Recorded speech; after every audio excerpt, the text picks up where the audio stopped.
ამ წერილში არასამთავრობოები პრეზიდენტის იმ განცხადებაზე საუბრობენ, რომელიც მიხეილ სააკაშვილმა რამდენიმე დღის წინ გამგებლებთან და გუბერნატორებთან შეხვედრაზე გააკეთა. დაუჭირა კორუფციასთან ბრძოლის კრიმინალის დამარცხება. ვიღაცები გამოხდნენ ადგილობრივი ყოჩები და თქვეს, რომ ეს მიწა არის ჩვენი წინაპრების და თუ აქ გინდათ რამის აშენება, ძმებო, ჩაგვისვათ წილში. უცხოურ ინვესტორებს როგორ უნდა ჩაუჯდეს ვინმე წილში, მაგას აუხსნიან კარგად საქართველოს ევროპული რანგის საპატიმროებში მრავალი წლის შემდგომი წლის განმავლობაში მათ. და შემდგომ ჯერზე როცა ამავე მესტიაში ვინმე მომაწოდებს მათი შეწყალების წერილს ტყუილად უმომაწოდებენ. დაუბრუნებ უკან ძალიან ცივად. იმიტომ რომ ტრადიცია სიღარიბის, კრიმინალის, თავზე ხელაღებულობის და ბანდიტიზმის არ არსებობს და ესეთი სვანური ზოგად ქართული ტრადიცია საქართველოში არ იყო. ესე ეგონა შევარნაძეს, რომ საქართველო ყველა კორუმპირებული იყო, ასე ამბობდა ხშირად, ყველანი კორუმპირებული, რა ვქრათ, ტრადიცია იყო კრიმინალის, ესე ეგონათ რუსებს და იმიტომ გვეძახის ახლა მათი ერთი ბრიყვი მინისტრი ანომალიურ მთავრობას, იმიტომ რომ მათთვის ნორმალურობა საქართველოში არის ბანდიტები. ბანდიტები, ქურდები, ყაჩაღები და როგორც პუტინმა თქვა უშუალოების საბჭოს სხდომაზე, ხო გითხარით, ქართველებს ცეკვის და სიმღერის გარდა არაფერი ცხოვრებაში არ შეუძლია და პლუს კრიმინალი. ჩვენ ვქნით სხვა საქართველოს, სადაც არავინ არ იქნება განწირული, რომ იცხოვროს სიღარიბეში და უბედურებაში. მინდა გითხრათ, რომ ჩემმა მთავრობამ გაყიდა ჭიათურ მარგანეცი, რომელიც ეკუთვნოდა ჩემ დიდ ბაბუას ჯიბო აბაშიძეს.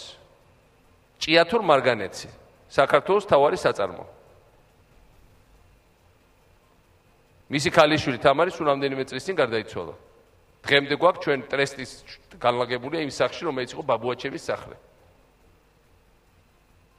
ასე რომ გადაეცით გოჩა თქვენ ადგილობრივებს, რომ მე ჩემ წილზე ჭიათურ მარგანეცს თქვი უარი. საქართველოს პრეზიდენტმა უკრაინიდან ღია წერილი მიიღო. საფეხბურთო კლუბი მეტალურგი მიხეილ სააკაშვილს ფეხბურთელ გიორგი დემეტრაძის გათავისუფლებას ითხოვს ნაწყვეტი ღია წერილიდან. თავდამსხმელი გიორგი დემეტრაძე ჩვენი კლუბის ერთ-ერთი გამოჩენილი ფეხბურთელი იყო. საუკეთესო ბომბარდირობისთვის მან მოიპოვა ოქროს ბუცი უკრაინის ჩემპიონატში. კლუბის წევრებისთვის მისი დაკავების შესახებ ინფორმაცია მოულოდნელი აღმოჩნდა. ყველაზე მეტად ის დაგვიკვირდა, რომ საქართველოს სასამართლომ ის პატიმრობაში დატოვა და არ შეუფარდა პირობითი სასჯელი. კლუბის არც ერთ წევრს ეჭვი არ ეპარება, რომ გიორგი დემეტრაძე უსამართლობის მსხვერპლია. საფეხბურთო კლუბი მეტალურგი მზადაა წარმოადგინოს ყველა გარანტია, მათ შორის ფინანსური დემეტრაძის გათავისუფლებისათვის. იმედი გვაქვს თქვენი დადებითი გადაწყვეტილების პატივისცემით საფეხბურთო კლუბ მეტალურგის გენერალური დირექტორი ევგენი გაიდუკი. ღია წერილს ხელს აწერენ საფეხბურთო კლუბის ფეხბურთელებიც.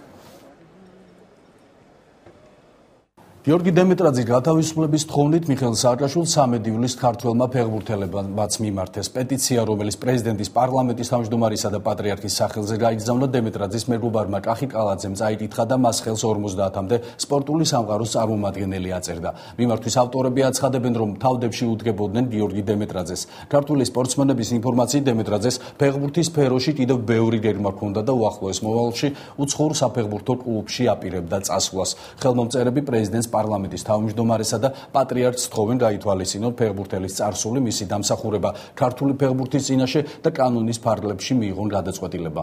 სპორტსმენები ამბობენ, რომ დემეტრაძის ქურთულ სამყაროსთან კავშირის შესახებ არასოდეს არაფერი სმენია და არც რაიმე მტკიცებულება უნახავთ. ჩვენ ხედავთ დადებისთან ვაფასებთ კორუფციასთან და შავსამყაროსთან სახელმწიფოს ბრძოლას და მიგვაჩნია, რომ ეს დადებითად აისახება მომავალი თაობის სწორად ფორმირებაში.